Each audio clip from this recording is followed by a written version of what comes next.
Masuk musim kemarau, lahan di beberapa wilayah di Sumsel seperti Ogan Komering Ilir, Banyuasin, dan Ogan Ilir mulai terbakar sejak 3 pekan terakhir.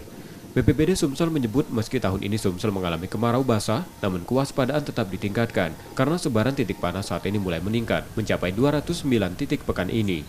5 unit helikopter untuk melakukan waterbombing, peralatan pemadaman, serta personel gabungan disiapkan menangani karhutlah di lahan gambut. Ya, jadi kita sudah ada bantuan dari BNPB, ini patroli helikopter. Berdasarkan pantauan tersebut memang terjadi beberapa titik kebakaran di beberapa wilayah di Sumatera Selatan seperti Ogan Komering Ilir, Banyuasin, Muara Enim, Ogan Ilir. Tapi potensi kebakaran untuk meluas ini cukup kecil. Tapi kalau memang terjadi kebakaran yang berpotensi untuk meluas, ini kita laksanakan pemadaman waterbombing.